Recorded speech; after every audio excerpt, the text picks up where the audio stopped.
Hi అండి, welcome back to my channel యాష్19. ఈరోజు వీడియో ఎగ్ తొక్కు చేయబోతున్నాను. ఇది చాలా సింపుల్గా అయిపోతుందండి. ఇది చపాతీలోకి రైస్లోకి చాలా బాగుంటుంది. సో ఇంకా వీడియో స్టార్ట్ చేస్తాం రండి. ముందుగా స్టవ్ పైన ఒక ప్యాన్ పెట్టుకొని అందులో 5-6 టేబుల్ స్పూన్ ఆయిల్ వేసుకోవాలి.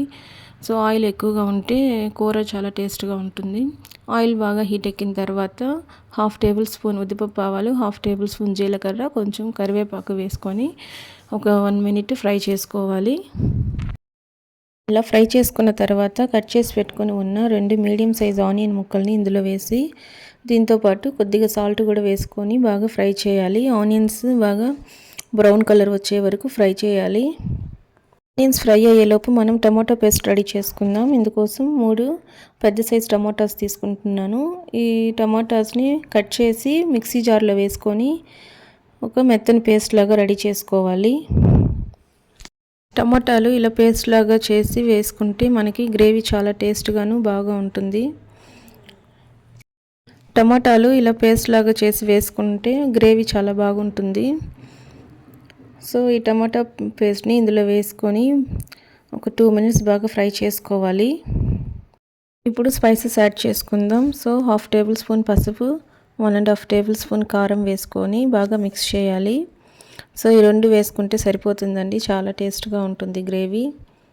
ఇలా వేసుకుని మిక్స్ చేసుకున్న తర్వాత మనం ఎగ్స్ని యాడ్ చేసుకుందాం. ఇది నేను ముందుగానే బాయిల్ చేసి పెట్టుకొని ఉన్నాను. సో ఈ ఎగ్స్ కూడా ఇందులో వేసి బాగా మిక్స్ చేయాలి. ఇప్పుడు ఈ గ్రేవీలో కొద్దిగా నీళ్ళు వేసుకుందాం. సో చపాతీకి కొంచెం థిక్గా ఉంటేనే గ్రేవీ చాలా బాగుంటుంది. అందుకోసం నేను లైట్గానే యాడ్ చేస్తున్నాను. సో మీకు గ్రేవీ థిక్నెస్ ఎలా కావాలో అలా యాడ్ చేసుకోవచ్చు.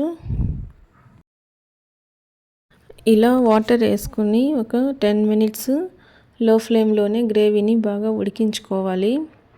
సో ఇలా బాగా ఉడికిన తర్వాత కొంచెం ఆయిల్ అంతా పైకి తేలినట్టు ఉంటుంది. ఈ టైంలో కొంచెం కొరియాండర్ లీవ్స్ వేసుకొని మనం స్టవ్ ఆఫ్ చేసుకునేస్తే వేడి ఎగ్ తొక్కు రెడీ అయినట్లే. ఇది చపాతీలకి చాలా టేస్ట్గా ఉంటుంది. మనకి రైస్కి కావాలంటే కొంచెం కారం ఎక్కువ వేసుకొని మిక్స్ చేసుకున్నామంటే మనకి రైస్కి కూడా బాగుంటుంది. ఇంతేనండి, చాలా సింపుల్గా అయిపోతుంది. ఇంట్లో వెజిటేబుల్స్ లేనప్పుడు ఇలా కూడా చేసుకోవచ్చు. సో మీరు ఒకసారి ట్రై చేయండి. ఈ వీడియో కనుక నచ్చినట్లయితే లైక్ చేయండి, షేర్ చేయండి, సబ్స్క్రైబ్ చేయండి. Thanks for watching. మళ్ళీ ఇంకొక వీడియోలో కలుస్తాం. Bye friends.